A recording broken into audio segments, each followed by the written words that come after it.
국내 친환경 농산물 시장 규모가 점점 줄어들고 있습니다.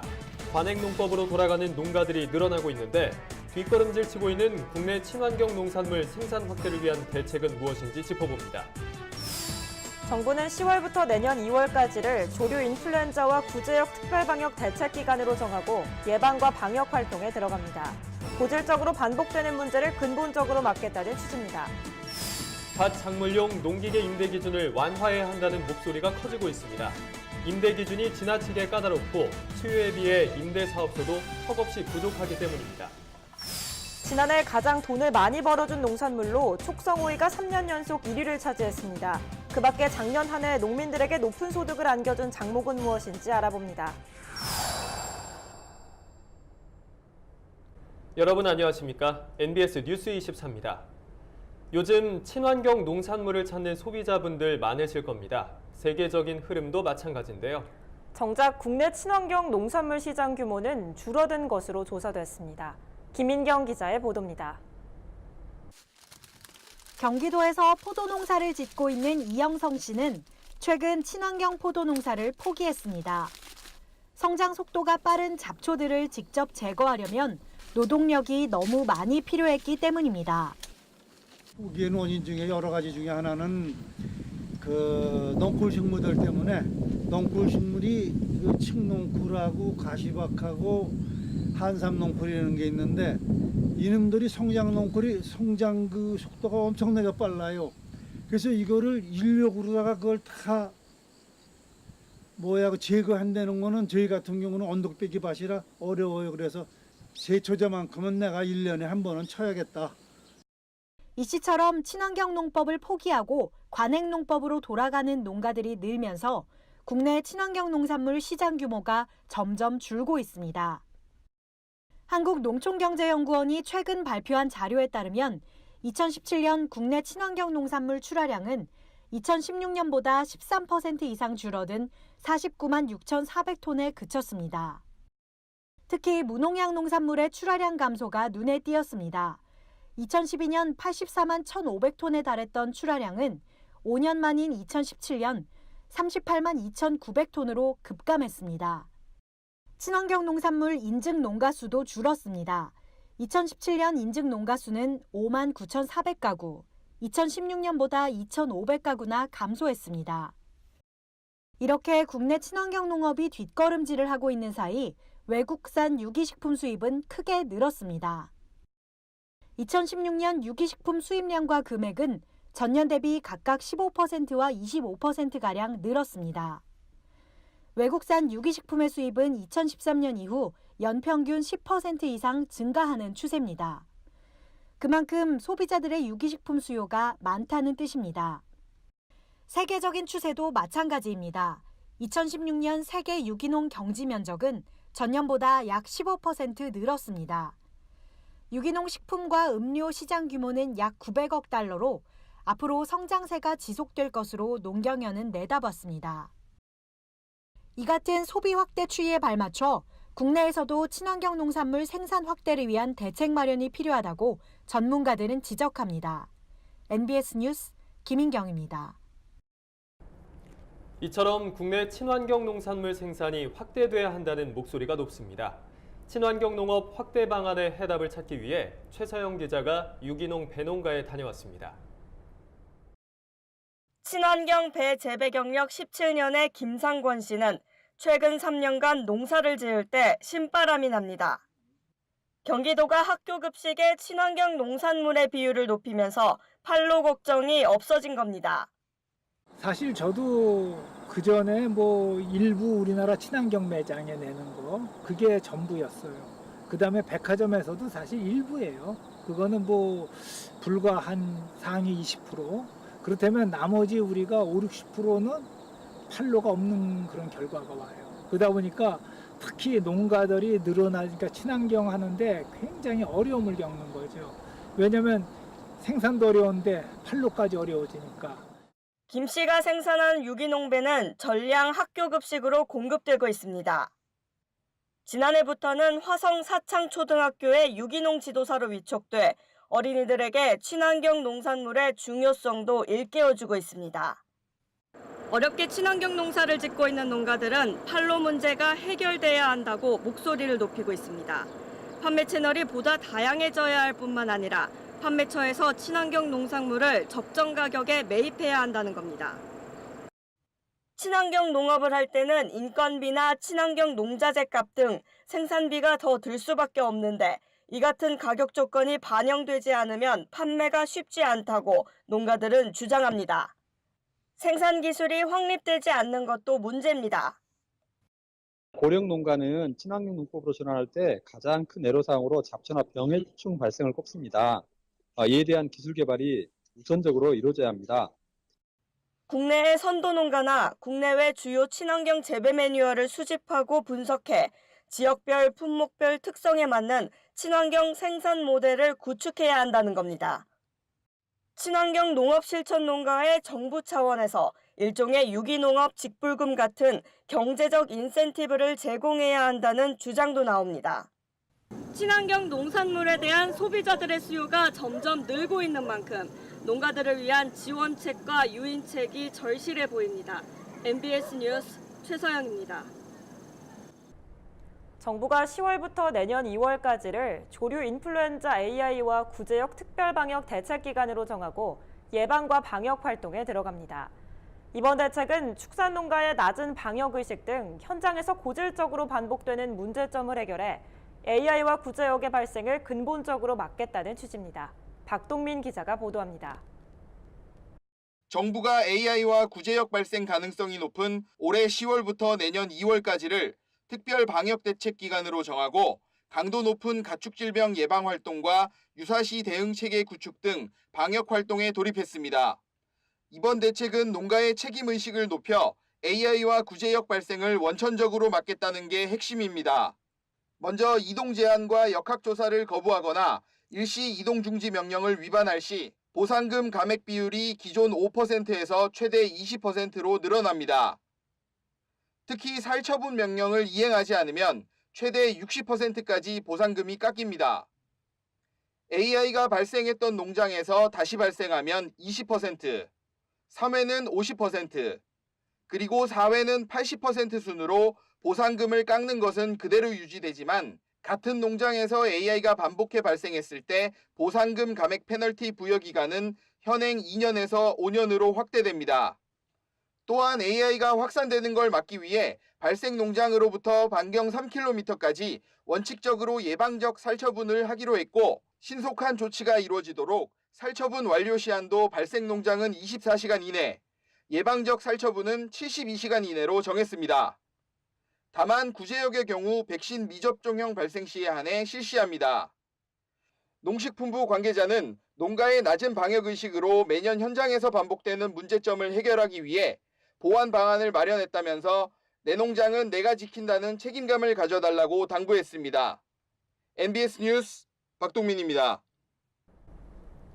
정부가 농민들에게 빌려주는 밭 작물용 농기계의 임대 기준을 완화해야 한다는 목소리가 높아지고 있습니다. 밭 작물용 농기계의 임대 방식이 현실에 맞지 않는 데다 임대 사업도 턱없이 부족하다는 의견입니다. 보도에 김인경 기자입니다. 농식품부가 2016년부터 시행 중인 일관 기계화 사업. 고추, 마늘, 양파, 배추 등 10개 작목의 주산지에 있는 작목반에 파종기와 수확기 등을 장기로 빌려주는 제도입니다. 2019년에는 220억 원의 예산이 투입될 예정인데 농민들은 정부의 이 기계화 사업의 대상 작목이 지나치게 제한적이라는 의견입니다. 일례로 충남 지역의 경우 대파를 규모화해 재배하는 농가들이 많지만 장기 임대 대상 작목에서 제외돼 비용 부담이 크다는 겁니다. 대파 외에도 연간 재배 면적이 1만 헥타르에 달하는 옥수수 등도 장기 임대가 필요한 작물로 꼽힙니다. 뿐만 아니라 밭작물 주산지로 선정되더라도 작목반별 기준이 지나치게 까다롭다는 목소리도 높습니다. 현재 농식품부는 경작 규모가 최소 60헥타르 이상인 작목반을 장기 임대 대상으로 한정하고 있기 때문입니다. 이 밖에도 수요에 비해 부족한 임대사업소 역시 문제점 중 하나로 꼽힙니다. 금년에 농업기계 임대사업소 1개소를 신축 중이며 주산농업기계 임대사업소 2개소와 여성 친환경 사업소 1개소를 완공하였습니다. 앞으로 금년에 추진하는 임대사업소 신축으로 총 9개소를 운영할 계획이며 인력이 보강된다면 농민을 위한 질 좋은 서비스를 추진할 계획입니다. 이 가운데 정부는 올해까지 운영한 임대사업 결과를 토대로 밭작물용 농기계 임대 방식을 손보겠다는 계획을 내비쳤습니다. 사업 대상 장목을 늘리고 시군 한 곳당 최소 4개의 임대사업소가 필요한 것으로 파악. 이를 위해 예산 당국의 협조가 절대적으로 필요하다고 밝혔습니다. NBS 뉴스 김인경입니다. 농가들의 최대 관심사는 애써 키운 작물이 과연 제값을 받을 수 있는지겠죠. 농촌진흥청이 2017년 주요 53개 작목에 대한 농산물 소득조사 결과를 발표했는데 촉성오이가 3년 연속 1위에 올랐다고 합니다. 자세한 내용 오주석 기자가 알려드립니다. 최근 농촌진흥청이 주요 농산물 53개 작물을 재배하는 4천 농가를 대상으로 생산량과 수치 가격, 종자비 등을 조사 분석한 2017년산 농산물 소득조사 결과를 발표했습니다. 조사 결과 촉송오이의 연소득은 300평당 1,290만 원으로 2015년부터 3년 연속 소득이 가장 높은 작물로 꼽혔습니다. 오이의 수요는 일정한 데 반해 재배 면적에는 큰 변화가 없어 안정적인 소득을 얻을 수 있었던 겁니다. 특히 촉송오이의 경우 시설 재배 작물로 오이를 비닐하우스 안에 태양열이나 인공열을 가해 재배하는 방식으로 보통의 작물 재배보다 수확이 빠르다는 점도 소득 창출에 도움이 된 것으로 보입니다. 촉송오이 다음으로는 딸기 촉성 재배가 1,130만 원, 파프리카가 1,040만 원으로 뒤를 따랐고 노지 재배 작물 가운데는 포도가 10아르당 320만 원으로 가장 높은 소득을 보였습니다. 이어 사과 310만 원, 감귤 300만 원, 참다래와 배가 290만 원 순입니다. 오이의 소비가 지속적으로 유지되고 있고요. 비닐하우스 등 초기 시설 투자 비용이 많이 소요되고 7분까지 수확을 할 수 있는 어떤 기술력 수준이 필요하기 때문에 다른 작물에 비해서 소득이 높은 것으로 사료됩니다. 또한 전년에 비해 소득이 50% 이상 오른 작물은 생강과 쌀보리, 가을 감자 등 3개 작물이고 반면 소득이 30% 이상 줄어든 작물은 당근, 시설고추, 쪽파 등 6개 작물인 것으로 나타났습니다. MBS 뉴스 오주석입니다. 농민신문사가 주관하는 국제농기계 자재박람회가 10월 31일부터 나흘 동안 열립니다. 충남 천안 삼거리 공원에서 열리는 이번 박람회에 막바지 준비가 한창입니다. 장동원 기자입니다. 2년마다 열리는 국제농기계 자재박람회가 오는 31일부터 천안 삼거리 공원에서 개최됩니다. 올해는 32개 나라 500여 개 업체의 첨단 농기계들이 선을 보입니다. 농기자재의 첨단화, 스마트화로 4차 산업혁명 시대 선도를 주제로 하는 만큼 농가의 부족한 일손을 덜게 할 무인 자율주행 장비와 저비용 고효율의 드론 농기계 등이 선을 보일 예정입니다. 이 밖에도 환경 제어가 가능한 스마트팜 시설 등도 전시됩니다. 2,000여 개의 부스와 9개로 나눠진 전시관은 과수와 축산, 수확 등의 주제에 따라 관련 장비가 전시되고 이탈리아와 프랑스 등 농업 선진국의 전시관도 별도 마련됩니다. 지난 2016년 박람회에선 2,800억 원 상당의 농기자재가 거래된 것으로 나타났습니다. 천안시는 올해 박람회가 더 큰 규모로 치러지는 만큼 더 많은 거래와 함께 지역 경제에도 많은 영향을 줄 것으로 기대하고 있습니다.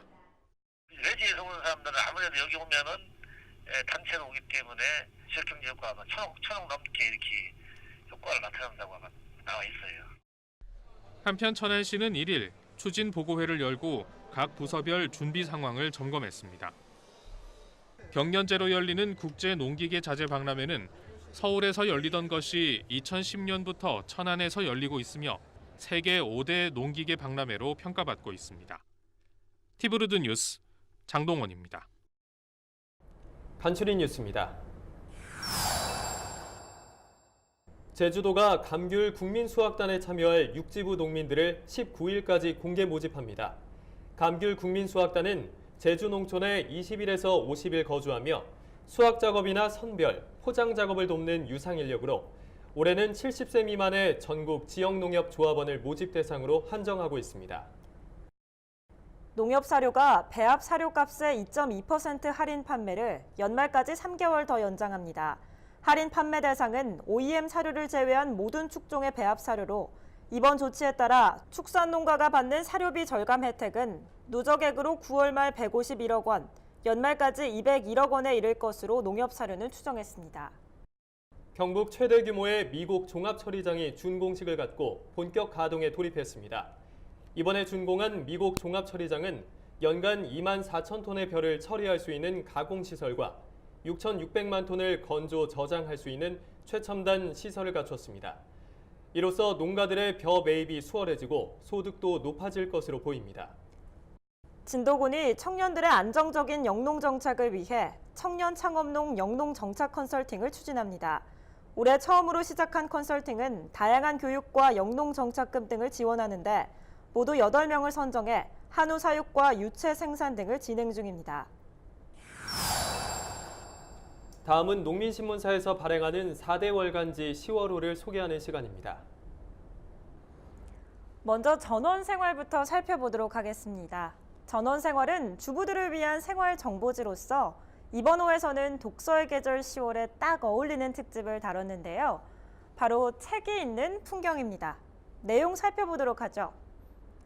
전북 고창군의 작은 바닷가 마을에 복합 문화 공간으로 사랑받고 있는 책마을 해리에 다녀왔습니다. 무려 13만 권이 넘는 책을 마음껏 볼 수 있다고 하는데요. 커다란 가마솥에 닭풀을 쑤어 재래식으로 만들어보는 이색 체험도 가능하다고 합니다. 헌책을 주워 모아 책방을 만들고 책방이 모여 책마을을 이룬 곳이 있습니다.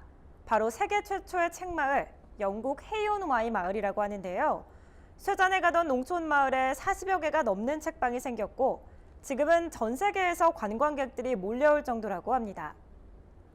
다음은 내가 꿈꾸는 집 코너로 진양호 안영란 씨 부부의 개조 한옥을 소개하고 있습니다. 웅장한 팽나무와 그 아래 반듯하게 자리 잡은 한옥. 13년간 방치돼 있던 폐가를 부부가 직접 멋스러운 한옥으로 개조했다고 하는데요. 정말 솜씨가 대단한 것 같죠? 이어서 어린이 동산 살펴보도록 하겠습니다. 어린이 동산은 어린이들에게 농촌의 아름다움을 알려주는 교양지로서 이번 10월호에서는 보석 같은 우포늪에 다녀왔는데요. 우리나라 최대 자연습지, 다양한 생물들이 서식하고 있는 창녕 우포늪의 참모습을 소개했습니다. 다음은 세상의 별별 화장실을 특집으로 실었습니다. 공룡 꼬리처럼 보이는 곤충 모양 화장실부터 금빛 화장실, 그리고 속이 훤히 보이는 투명 화장실, 예술작품으로 거듭난 화장실까지 세상의 별별 화장실을 소개해 눈길을 끌었습니다. 이어서 디지털 농업 살펴보겠습니다. 디지털 농업은 최신 특집으로 농식품 소비 트렌드를 깊이 있게 다뤘는데요. 최근 농식품 온라인 구매액이 증가하고 또 조리하기 간편한 농식품 소비가 늘고 있다고 분석했습니다. 우리나라와 마찬가지로 일본 역시 공급 과잉을 막기 위해 쌀 생산을 줄이는 정책을 펼치고 있는데요. 쌀 생산 조정을 위해 일본은 과연 어떻게 하고 있는지 깊이 있게 다뤘습니다. 이어서 월간 축산 살펴보겠습니다. 월간 축산은 성공 축산을 기획하는 특집으로 한우 등급 판정과 마블링을 주제로 잡았는데요. 마블링 중심의 현행 등급 체계의 문제점과 함께 올 한 해 보완되는 한우 마블링 기준 개편제에 대한 내용이 실렸습니다. 다음으로는 최근 불거지고 있는 지방자치단체의 축산업 규제 강화에 대한 내용인데요. 축사의 개축, 재축, 대수선을 제한하고 가축 사육 제한 거리를 확대하는 등 축산업 규제 강화에 대해서 우리 축산인들이 반발하고 있다는 내용이 담겨 있습니다. 지금까지 월간지 읽어보기 시간이었습니다. 저희가 준비한 소식은 여기까지입니다. NBS 뉴스 24 마칩니다. 함께해 주신 여러분 고맙습니다.